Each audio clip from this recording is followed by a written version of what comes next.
Week number 3 in the European regions showed that once again, nothing is set in stone, as teams set out to prove that early performances are not indicative of overall potential. Our first match pitched Bubble Team against Team Queso in a bloody brawl for early game control. Team Queso came out to a fast lead, utilizing quick rotations and Lindis' early damage. Their failure to capitalize on those kills cost them dearly, however, as the late game power of Bubble Team's roster came online and turned Queso into fondue. Game number 2 followed much of the same trend, except the Bubble Team had no need to mount a comeback. They played passive in the early game, once again feeling comfortable in their scaling, taking the late game with ease and finishing the series 2-0. Match number 2 found Existence taking on the Dead Rabbits. While Dead Rabbits came in the favorites, Existence showed that perfectly executed team play and well-rounded drafts can overcome any hype. They absolutely dominated the first game, with beautifully timed chaos protections shutting down any attempt at deathballing from Dead Rabbits. Combining this with a third player on the roster showing a mastery of Crest, this team looked unstoppable. They ran the table all game long and locked it down with ease. Game 2, however, saw Dead Rabbits rally, claw themselves from the grave, and unleash some terrifying combos of their own. They unveiled Natalia in the Valor series and protected her perfectly, raining damage from the backline and combo slowing with Fennec to cataclysmic effect.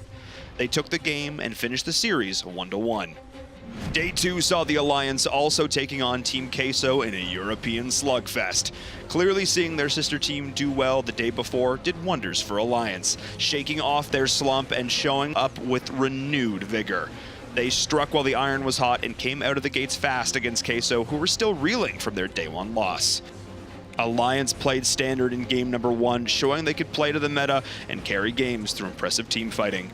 Game 2, however, also demonstrated that they weren't afraid to put their own twist on things, using unconventional picks and positions to claim the victory. They take the series 2-0. Match 2 pitted Nova Esports against Bubble Team in what shaped up to be an explosive series. Despite narrowly avoiding being in the last place spot, Bubble Team battled like champions against one of the top teams in the region, putting on 2 exceptional games. Nova brought iFlex back off the bench, combining him with 0-7 to show that they are truly the most versatile team in the region.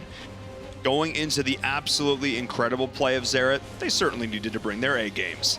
Both games were absolute brawls, and while the final record shows a 2-0 victory for Nova, Bubble Team showed this weekend that they can go toe-to-toe with any team in Europe. It's gonna fall, and Lilu is still alive, but the cores with the target, the minions are here, and that is going to be GG.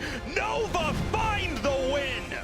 The final standings don't tell the whole story, as Europe is absolutely the most competitive region, with every single team vying for the #1 spot.